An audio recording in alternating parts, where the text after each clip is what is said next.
Selamat datang kembali di Laskar Film Channel, tempatnya alur cerita film. Masih dengan menceritakan sebuah film inspiratif, kali ini saya akan membawakan alur cerita bertema balap mobil.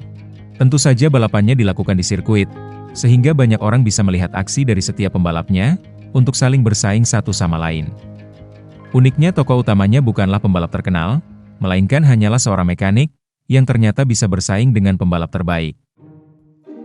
Hong Guang adalah seorang pemuda, yang bekerja di bengkel milik Paman Jiushu. Orang itu sangat licik, bahkan dengan sengaja menyuruh kedua karyawan lainnya untuk menaburkan paku di jalanan. Semua dilakukan agar bisnis tambal bannya lancar, tanpa perlu usaha keras. Di waktu yang sama, saat ini pembalap paling terkenal di kota ini sedang melakukan balapan di sirkuit terdekat. Berkali-kali dia sudah memenangkannya, sehingga penggemarnya makin banyak. Orang itu bernama Chen Wang, yang sifatnya menjadi sombong gara-gara kemampuannya itu. Banyak wanita mengantri untuk bisa bersamanya, terutama melihat langsung skill balapannya di jalanan. Tiba-tiba ban mobilnya bocor, sehingga dia harus membawanya ke bengkel untuk memperbaikinya. Dia langsung menuju ke bengkel milik Paman Jiushu, tanpa mengetahui bahwa orang itulah yang sudah menyiapkan jebakan. Menyadari bahwa kliennya adalah pembalap terkenal di kota ini, tentu setiap bagian mobilnya bernilai tinggi. Chen Wang akan meninggalkan mobilnya di sini, karena dia masih ada urusan dengan wanitanya. Jarang ada yang mengetahui, ternyata ketertarikan Paman Jiushu terhadap mobil lebih besar daripada dengan wanita. Dia bahkan mencopot kemudi emas dari mobil itu, seperti ingin memilikinya. Di malam itu, Hong Guang sedang bersama temannya pergi ke tempat hiburan. Untuk menarik hati dari wanita di sana, temannya itu mengeluarkan banyak kunci mobil dari bengkel. Tentu saja wanita zaman sekarang pasti luluh, karena mengiranya orang super kaya. Hong Guang yang polos menunggu di sana, sementara temannya itu bersenang-senang dengan wanitanya itu. Setelah misinya tercapai, mereka pun pergi sebelum ketahuan. Paginya di bengkel, Paman Jiushu sudah menunggu mereka semua. Selain ban dari mobil sebelumnya sudah diperbaiki, dia sudah menjalankan rencana jahat, yaitu menukar kemudi emas ini dengan yang palsu. Chen Wang yang ingin membawa kembali mobilnya belum menyadari bahwa saat ini dia sudah tertipu. Hong Guang dan lainnya juga membantu rencana dari bosnya itu, karena mereka pasti juga akan mendapatkan bagian. Rencana dari Paman Jiushu adalah menjualnya pada para kolektor yang tentunya kaya raya. Namun dia tidak menyadari, jika info barang langka seperti itu pasti juga sampai di telinga Chen Wang. Seketika dia menyadari bahwa kemudinya ini palsu, sehingga ingin menjebak orang yang menipunya. Hari berikutnya, Paman Jiushu dan lainnya menuju ke suatu tempat untuk bertemu dengan calon pembelinya. Melihat mereka membawa senjata, tentu Paman Jiushu yang licik tidak ingin terkena masalah. Dia menipu karyawannya agar turun dan bertransaksi dengan mereka, sedangkan dia mengamati dari dalam mobilnya. Dan akhirnya masalah datang, karena calon pembelinya ternyata adalah Chen Wang, pemilik asli dari barang itu yang sudah mereka tipu. Dengan cepat Paman Jiushu langsung pergi, sedangkan Hong Guang bersama temannya hanya bisa lari karena terus dikejar. Mereka tidak ingin tertangkap, sehingga dengan sekuat tenaga kabur dari sana. Hong Guang yang membawa barangnya, menyelinap ke dalam suatu rumah untuk bersembunyi. Walaupun berhasil menghindar, bahaya lain langsung muncul, yaitu pemilik rumah yang ternyata ada di sana. Untung saja orang itu tidak menyadarinya, sehingga dia masuk ke sebuah kamar agar lebih aman. Dia bersembunyi di dalam lemari pakaian, yang ternyata pemilik dari kamar itu adalah seorang wanita bernama Wei Wei. Hong Guang terkejut, menyadari bahwa wanita itu ternyata buta. Meskipun sedih dia lega, karena keberadaannya tidak diketahui, ditambah bisa melihat pemandangan yang indah di depan matanya. Pengalaman ini menjadi berkah baginya, bahkan ketika berhasil kembali ke bengkelnya, dia langsung mimisan. Sialnya teman satunya lagi yang juga kabur sudah tertangkap, dan di tubuhnya ditato tulisan peringatan, untuk segera mengembalikan barang yang dicuri sebelum hal buruk terjadi. Mau tidak mau mereka akan mengembalikannya, tetapi Hong Guang baru teringat, jika barang itu lupa tertinggal di lemari milik Wei Wei. Ternyata Wei Wei sangat menyukai balapan, dan selama ini dia menjadi fans dari Chen Wang. Di antara banyaknya penggemar itu, dia terpilih untuk bisa berbicara dengannya, dan bisa mengajukan satu permintaan. Sebenarnya Chen Wang ingin menghinanya karena buta, tetapi demi reputasinya, dia masih menahan diri. Di tempat lain, saat ini Paman Jiushu dan lainnya berencana menyelinap ke rumah Wei Wei. Saat sedang membuat strategi, Hongguang berinisiatif untuk mengeceknya lebih dulu. Sialnya ibu dari Wei Wei melihat, dan langsung menangkapnya. Tetapi bukan untuk memarahi, melainkan dia malah mengira jika Hongguang adalah teman pria dari anaknya. Paman Jiushu pun makin bingung, dan hanya bisa menunggu kelanjutannya akan seperti apa. Hongguang yang tidak bisa kabur makin pusing, karena Wei Wei sudah pulang. Anehnya Wei Wei malah mengira jika Hongguang adalah Chen Wang, yang di pertemuan sebelumnya berjanji akan mengunjungi rumahnya. Demi keselamatannya sendiri, akhirnya Hongguang berbohong jika dia adalah orang itu. Untungnya Wei Wei tidak bisa melihat, sehingga Hongguang mencari kesempatan untuk mengambil barangnya, sambil terus mengobrol dengannya. Walaupun membutuhkan banyak usaha, akhirnya dia berhasil, sehingga langsung memberikan barang itu pada temannya yang menunggu di luar. Sialnya Hongguang yang masih di sana, malah tidak sengaja memeluknya. Ibunya yang melihat merasa senang, akhirnya anaknya memiliki teman pria yang dekat dengannya. Beberapa jam kemudian, akhirnya Paman Jiushu dan lainnya sudah kembali ke bengkelnya. Langsung saja dia menelpon Chen Wang, untuk mengembalikan barang yang sudah dicurinya ini. Menyadari hal buruk bisa saja terjadi, Paman Jiushu menyuruh dua orang karyawannya itu untuk mengantarkannya. Dan ternyata benar, mereka disiksa lebih dulu untuk memberinya pelajaran. Untung saja barang itu masih ada, karena jika tidak, nyawa mereka yang bisa hilang. Selama ini di bengkel, Hongguang hanya memikirkan pekerjaan dan cita-citanya yang ingin menjadi pembalap. Namun sekarang pikirannya terbagi, karena dia sudah berbohong dengan Wei Wei, dan bahkan memberikan nomor teleponnya. Dia ingin mengatakan yang sebenarnya, tetapi tidak tega. Sialnya lagi temannya malah mengangkat telepon dari Wei Wei, dan mengatakan jika Hongguang yang mengaku sebagai Chen Wang sedang latihan balapan. Bahkan Paman Jiushu dan teman lainnya ikut meyakinkan adegan itu, sampai membuat Wei Wei makin bersemangat mendengarnya. Hongguang bahkan makin pusing, temannya itu malah menjerumuskannya agar mereka berdua bisa bertemu. Mereka berjanji akan bertemu di taman, dengan Hongguang yang sudah memakai pakaian andalannya. Wei Wei juga tidak kalah dalam persiapan, karena ibunya bahkan meminjamkan pakaian terbaiknya ketika masih muda. Uniknya dengan penampilan jadulnya itu, Hongguang malah makin tertarik, dan menganggapnya sebagai wanita tercantik di dunia. Wei Wei bahkan sampai tersipu malu, mendengar pujian darinya. Karena sangat menyukai balapan, Wei Wei memiliki permintaan untuk bisa menaiki mobilnya. Hongguang hanya terdiam, karena dengan mobil operasionalnya itu, tentu dia tidak bisa melakukannya. Namun karena tidak ingin membuatnya kecewa, dia pun membawanya ke sebuah garasi milik pembalap lain, untuk diam-diam memakai mobilnya.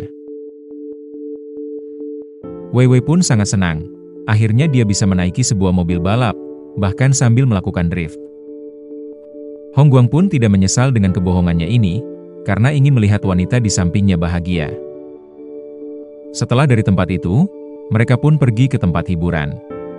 Sebenarnya Hongguang ingin mempraktekkan strategi dari temannya dalam merayu wanita, tetapi melihat Wei Wei yang polos, dia menjadi tidak tega.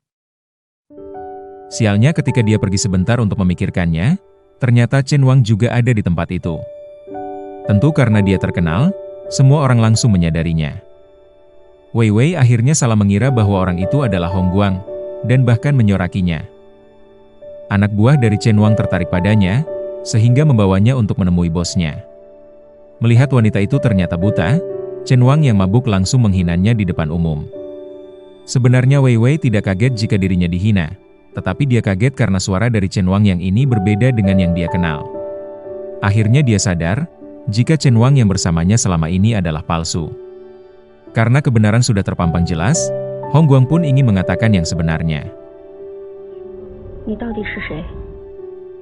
Wei Wei sangat kecewa, dirinya sudah ditipu selama ini. Hongguang hanya terdiam, menyadari bahwa semua ini memang kesalahannya. Dia berpikir bahwa ini adalah pertemuan terakhir dari mereka, karena tidak berakhir dengan baik.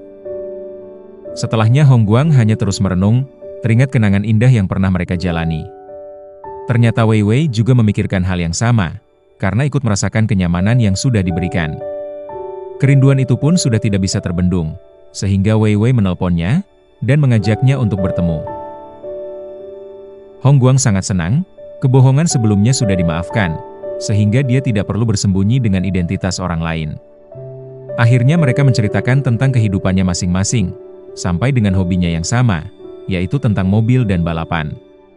Tanpa disangka Wei Wei mengatakan, jika dia ingin meneruskan hubungan ini menjadi lebih dekat. Hong Guang pun tidak menolak, karena dia juga memikirkan hal yang sama. Kembali ke tempat Chen Wang, saat ini asistennya sudah memilih salah satu fans yang akan dia bantu, demi menaikkan popularitasnya sendiri. Dia adalah gadis buta sebelumnya, yaitu Wei Wei, yang selama ini ingin menerbitkan novel buatannya tentang kehidupannya sendiri. Rencananya, uang dari hasilnya akan dipakai untuk operasi matanya, agar bisa melihat kembali. Namun dia selalu ditolak oleh penerbit, karena dirinya hanyalah penulis amatiran. Menyadari kisah itu akan menyentuh banyak orang, Chen Wang ingin memanfaatkannya. Dia langsung menemui salah satu penerbit dan menyogoknya, agar novel dari Wei Wei bisa dipublikasikan. Mengetahui jika wanita itu dekat dengan Hong Guang, dia menyuruhnya untuk menjauh, jika ingin wanitanya itu bisa mendapatkan uang untuk operasi. Hong Guang terus memikirkannya, karena dia memang ingin agar Wei Wei memiliki kehidupan yang lebih baik. Dan sepertinya inilah waktu yang tepat untuk meninggalkannya, walaupun harus melukai perasaannya sendiri. Istilah pria tidak bercerita itu memang benar, karena Hong Guang hanya bisa melampiaskan rasa frustasinya, yaitu dengan mabuk. Beruntung temannya itu memahami, sehingga menemaninya sepanjang malam. Beberapa hari kemudian, akhirnya Wei Wei sudah menjalani operasi, dan dia akhirnya bisa melihat. Dia juga mendapatkan hadiah dari banyak orang, karena cerita hidupnya sudah disebarkan oleh Chen Wang. Namun sayang, orang pertama yang ingin dia lihat yaitu Hong Guang tidak di sana.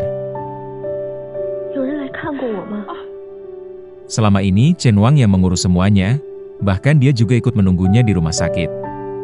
Mengetahui bahwa Hong Guanglah yang selalu ada di pikiran wanita itu, dia pun marah, padahal dialah yang sudah membuat penerbit novel itu menerimanya.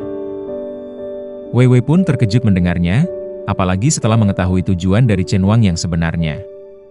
Dia pun langsung pergi dan terus menelpon Hong Guang, namun tidak pernah diangkat. Sialnya Chen Wang yang masih tidak terima, langsung mendatangi Hong Guang untuk membuat perhitungan. Selama ini Hong Guang hanya diam saja, karena dengan begitu, keinginan dari Wei Wei untuk melihat bisa terkabulkan. Namun karena masalah yang sekarang hanya melibatkan mereka berdua, tentu dia akan melawan. Melihatnya kini berani, Chen Wang ingin menyelesaikan urusannya dengan balapan. Dia bahkan tidak tahu malu, mengetahui Hong Guang hanya memiliki mobil operasional yang terlihat biasa saja. Tetapi Hong Guang tetap menyetujuinya, dan saat ini dia bingung, karena dia tidak memiliki uang untuk membuat mobil ini menjadi mobil balap. Tanpa disangka, semua yang ada di sana termasuk Paman Jiushu, memberikan seluruh tabungan mereka selama ini. Walaupun mereka adalah orang licik dan pengecut, tetapi demi hubungannya, mereka percaya dengan tindakan dari Hong Guang. Bahkan Paman Jiushu memberikan kemudi kesayangannya, agar Hong Guang bisa tampil maksimal. Selanjutnya mereka akan bekerja sama, untuk mulai merubah mobilnya ini menjadi mobil yang layak untuk balapan. Tak lupa Paman Jiushu juga memberikan teori mengenai lintasan yang akan dia lewati, serta teknik yang paling cocok untuk dipakai. Setelah semua usahanya itu, akhirnya mereka berhasil melaluinya. Mobil yang dimodifikasi sudah selesai, sehingga dengan ini, Hong Guang siap untuk melakukan balapannya. Berita tentang balapan itu sudah tersebar, sehingga banyak orang juga datang untuk melihatnya. Kebanyakan dari mereka adalah penggemar dari Chen Wang, yang tentu datang untuk mendukungnya. Chen Wang pun sangat percaya diri, karena selama ini tidak ada yang bisa mengalahkannya. Apalagi lawannya kali ini hanyalah seorang mekanik, tentu dia akan mempermalukannya di depan publik. Di waktu yang sama, saat ini Hong Guang masih di perjalanan. Tiba-tiba ban mobilnya bocor, yang untung saja temannya itu sangat ahli dalam memperbaikinya. Setelah beberapa menit, mereka pun akhirnya sudah sampai di lintasan. Melihat itu, Chen Wang sudah tidak sabar untuk memberikan kekalahan telak pada lawannya itu. Dan akhirnya waktu yang ditunggu-tunggu sudah tiba, yaitu balapannya yang akan segera dimulai. Mereka pun sudah bersiap, dan menunggu aba-aba yang diberikan. Langsung saja mereka melaju dengan kencang, yang sesuai perkiraan, Chen Wang berhasil memimpin jalannya balapan. Dia bahkan menunjukkan skill drift miliknya, yang tentu tidak dikuasai Hong Guang. Jika kondisi terus seperti ini, posisi tidak akan berubah bahkan sampai garis finish. Hong Guang tidak hanya harus membuntutinya, tetapi harus mulai mencari celah untuk menyalip. Dia terus berkonsentrasi, dan memperhatikan kelemahan dari lawannya. Kebiasaan dari Chen Wang akhirnya terbaca, dan di waktu yang singkat itu, akhirnya Hong Guang bisa menyalipnya sebelum tikungan.